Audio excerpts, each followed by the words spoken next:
नमस्कार दोस्तों मैं सीए प्रभाकर गुप्ता श्योर्स ऑफ टैक्स प्रोफेशनल के इस यूट्यूब चैनल में आपका हार्दिक अभिनंदन। दोस्तों, सुप्रीम कोर्ट ने 28 अक्टूबर को एक बहुत ही बड़ा जजमेंट दिया। वो जजमेंट सभी जीएसटी एसएससीज के ऊपर बहुत बड़ा इम्पैक्ट डालने जा रहा है। हो सकता है कि उस जजमेंट के कारण सरकार को अपना नियम, रूल्स, प्रोविज़न भी चेंज करने पड़े। ये जजमेंट जीएसटी के 2A, 2B, 3B से रिलेटेड है। डायरेक्टली और इनडायरेक्टली ये इन सभी फॉर्म्स का, इन सभी की वैलिडिटी पर क्वेश्चन क्रिएट करता है। यदि हम अपनी पॉजिटिव साइड से देखें तो इस डिसीजन से हमें काफ़ी पॉजिटिव पॉइंट्स भी मिलते हैं जो एसएससी के फेवर में होंगे। दूसरे एंगल से देखें तो शायद एसएससी के अगेंस्ट भी होंगे।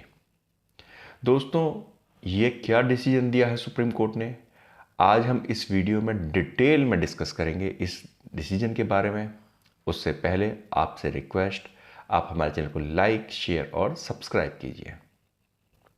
दोस्तों, 28 अक्टूबर को सुप्रीम कोर्ट ने भारती एयरटेल लिमिटेड, जो कि इंडिया की लीडिंग टेलीकॉम कंपनी है, उसके एक केस में 923 करोड़ के रिफंड के ऑर्डर को, जिसे हाई कोर्ट ने अफर्म किया था, कंफर्म किया था कि भाई आपको 923 करोड़ रुपए का रिफंड मिल सकता है, उसे सुप्रीम कोर्ट ने कैंसिल कर दिया, सेट असाइड कर दिया हाई कोर्ट के ऑर्डर को। दोस्तों, ये केस क्या था, पहले हम इसको समझेंगे और आपके ऊपर इसका क्या इम्पैक्ट पड़ेगा, फिर हम डिटेल में उसको आपको बताएंगे। दोस्तों, बेसिकली क्या हुआ कि जब जुलाई 2017 में जीएसटी आया तो आप भी जानते हैं, हम भी जानते हैं कि किसी को बहुत ज़्यादा नॉलेज नहीं थी। लोग अपने अपने हिसाब से जीएसटी के रिटर्न्स को फाइल कर रहे थे। यही काम एयरटेल में भी हुआ। एयरटेल ने जुलाई, अगस्त और सितंबर 2017 में जब अपनी जीएसटी की रिटर्न्स फाइल की तो उस समय उनकी जो जीएसटी की लायबिलिटी थी, उन्होंने कैश में पेमेंट की। बेसिकली आप जानते हैं कि जब आपको टैक्स जमा कराना होता है, जीएसटी जमा कराना होता है, तो आपके पास राइट होता है कि जो आपने जीएसटी इनपुट लिया है आप उसका क्लेम जीएसटी के अंदर कर सकते हैं। परंतु 2017 के अंदर, जुलाई 2017 में जीएसटीआर 2A का कोई भी कॉन्सेप्ट नहीं था, यानी कि आपको यह पता नहीं चलता था कि किस इनवॉइस का बिल क्रेडिट लेना है और किस इनवॉइस का क्रेडिट नहीं लेना है।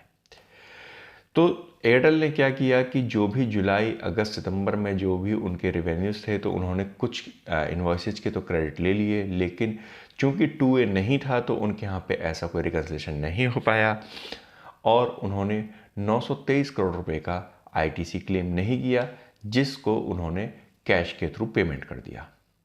कोई दिक्कत वाली बात नहीं है, कैश में पेमेंट किया। आप जानते हैं कि जीएसटीआर 2A सितंबर 2018 के अंदर इंट्रोड्यूस हुआ। जब 2A इंट्रोड्यूस हुआ तो उनको भी ये दिखाई दिया कि भाई अरे इतने सारे इन्वॉइसेस थे जिनका हमने क्रेडिट नहीं लिया। रिकन्सिलेशन करने पर ये बात ज्ञात हुई एयरटेल को। अब चूंकि आप जानते हैं कि जब आप 3B फाइल कर देते हैं या आप जीएसटीआर 1 फाइल कर देते हैं तो आप अपनी रिटर्न्स को अमेंड नहीं कर सकते। एयरटेल ने हाई कोर्ट में एक रिट पिटीशन फाइल की और उनसे रिक्वेस्ट की कि आप हमें हमारे 3B को अमेंड करने की परमिशन दीजिए। अमेंड करने की परमिशन का मतलब ये हुआ कि हमने जो 3B के अंदर अपना आईटीसी क्लेम नहीं किया है, उस आईटीसी को आप हमें क्लेम करने की परमिशन दे दीजिए।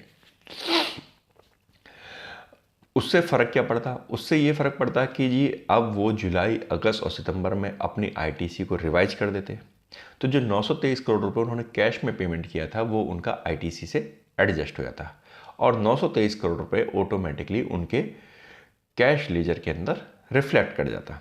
अब वो 923 करोड़ रुपए या तो रिफंड भी क्लेम कर सकते थे या इन फ्यूचर अपनी टैक्स लायबिलिटी के अगेंस्ट उसे एडजस्ट कर सकते थे।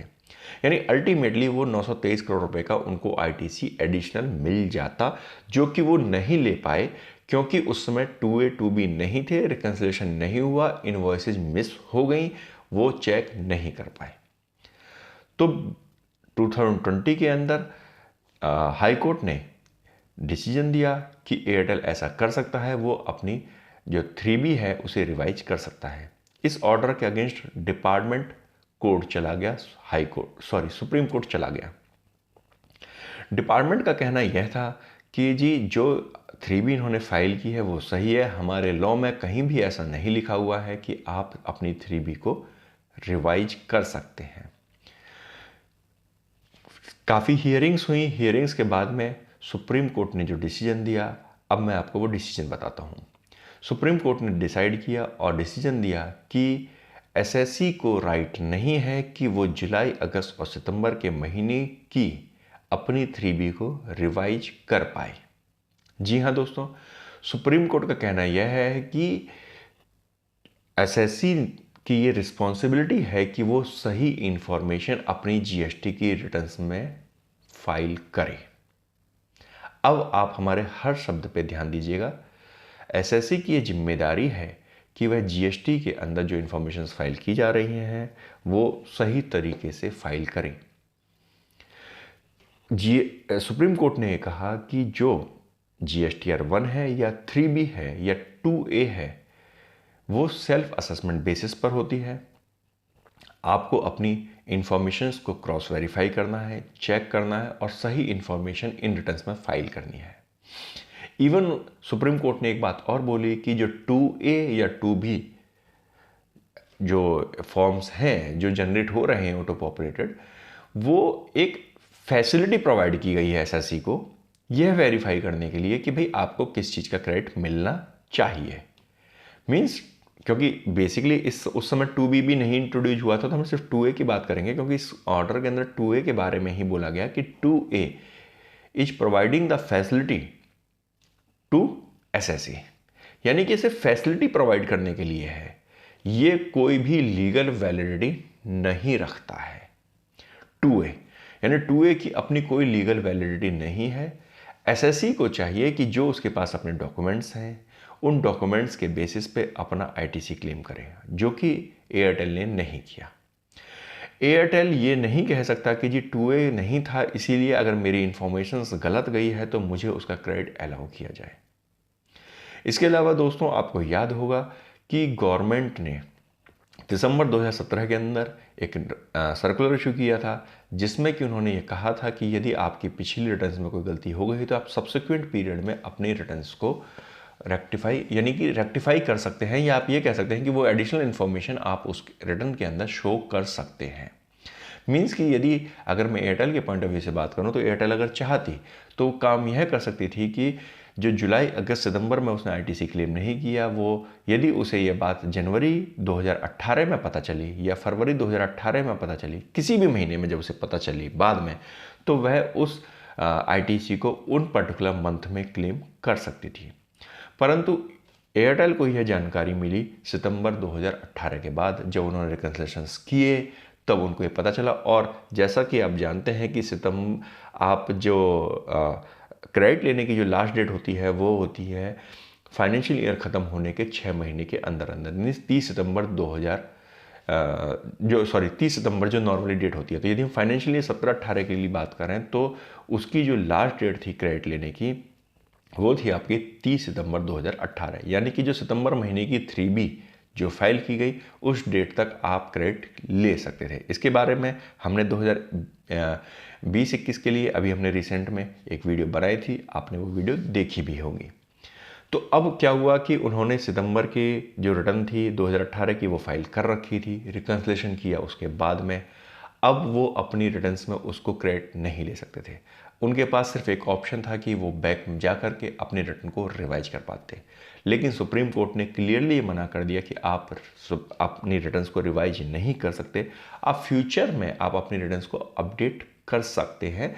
जो नई रिटर्न्स है उसमें अगर पुरानी कोई गलती हुई है तो आप उस गलती को उसमें सुधार सकते हैं। अब दोस्तों इस कारण से सुप्रीम कोर्ट ने जो 923 करोड़ रुपए का जो आईटीसी था उसको एक तरह से डिसअलाउ कर दिया। उन्होंने कहा कि अब आप इसको क्लेम नहीं कर सकते हैं, आप अपने रिटर्न्स को रेक्टिफाई नहीं कर पाएंगे।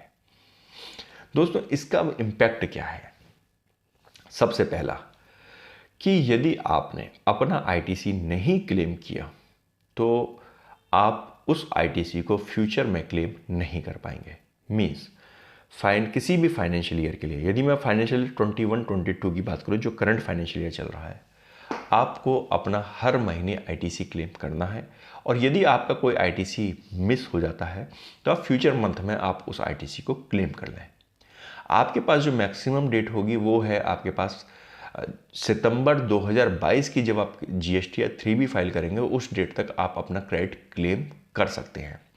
तो फाइनेंशियल ईयर 21-22 के लिए सितंबर 2022 तक आप अपना आईटीसी क्लेम कर सकते हैं।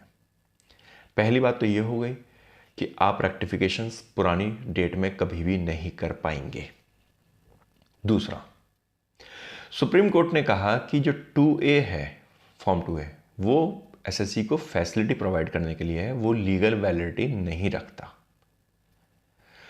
ये एक बहुत बड़ा पॉइंट है, एक बहुत बड़ा डिसीजन है। क्योंकि दोस्तों आप अगर पिछले 1 साल से देखें तो गवर्नमेंट ने जीएसटी या 2A 2B को क्या कहते हैं, एक बहुत इंपॉर्टेंट पोजीशन दे दी है। वो कहते हैं कि जितना 2B के अंदर है आप उससे ज़्यादा क्रेडिट नहीं ले सकते। और सुप्रीम कोर्ट ने इस डिसीजन में कहा है कि जो अगर आपके पास इन्वॉइसेज हैं, आप इन्वॉइसेज के बेसिस पर अगर आपके लीगल डॉक्यूमेंट्स हैं सेक्शन 16(4) के अकॉर्डिंग, जिसके बारे में हमने सेपरेट एक वीडियो बनाई हुई है, आपने वो भी वीडियो देखी होगी कि सेक्शन 16(4) क्या बोलता है, किस किस डॉक्यूमेंट्स के बेस पर आपको आईटीसी मिल सकता है। तो यदि आपके पास वो डॉक्यूमेंट्स हैं तो आपको उन डॉक्यूमेंट्स के बेसिस पर क्रेडिट ले लेना चाहिए। क्योंकि अगर 2A 2B सपोज किसी एसएससी ने सितंबर के बाद में अपडेट किया तो आप उसका क्रेडिट बाद में नहीं ले पाएंगे।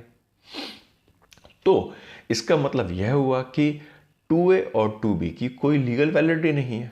यदि मेरे पॉइंट ऑफ व्यू से बात की जाए, आज अगर मैं इस डिसीजन को देखता हूं, सुप्रीम कोर्ट के डिसीजन को देखता हूं, तो उसके पॉइंट ऑफ व्यू से मुझे अपना आईटीसी अपनी इन्वॉइसेज के बेसिस पे लेना चाहिए, अपने डॉक्यूमेंट्स के बेसिस पे लेना चाहिए, ना कि 2A और 2B के बेसिस पे।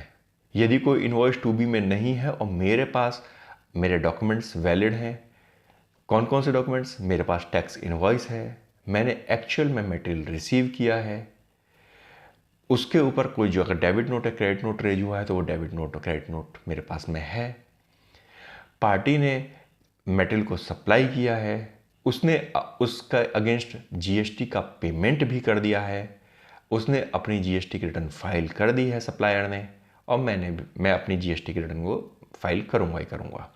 तो यदि ये कंडीशंस फुलफिल होती हैं तो उस केस में मुझे आईटीसी क्लेम मिल जाएगा। ये सेक्शन 16(4) बोलता है। अब सुप्रीम कोर्ट के डिसीजन को यदि मैं लेके चलूँ तो सुप्रीम कोर्ट का डिसीजन भी यही कहता है कि जी अगर आपके पास डॉक्यूमेंट्स हैं, आपके पास टैक्स इनवॉइस है, आपके पास एक्चुअल मटेरियल रिसीव हुआ या आपने सर्विस रिसीव करी है, सप्लायर ने अपने जीएसटी का पेमेंट कर दिया है, तो आप अपना आईटीसी क्लेम कर सकते हैं। तो इसका अर्थ यह हुआ कि जो हम 2B के बेसिस पर अपनी 3B फाइल कर रहे हैं, आईटीसी कर रहे हैं, आईटीसी क्लेम कर रहे हैं, शायद वो कुछ हद तक गलत है। ये मेरा अपना पर्सनल व्यू है।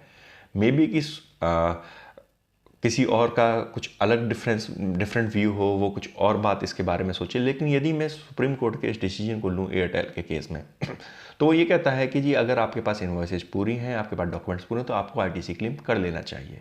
और यही बात सुप्रीम कोर्ट ने एयरटेल के केस में भी कहा कि भाई आप 2A का वेट क्यों कर रहे थे, आपके पास इन्वॉइसेस थी, आपने क्रेडिट क्यों नहीं लिया, आपको क्रेडिट उसी समय ले लेना चाहिए था, या सब्सिक्वेंट पीरियड में जब आपको पता चला कि यार इन्वॉइसेज मेरे पास आ गई हैं तो आप उस समय क्रेडिट ले लेते।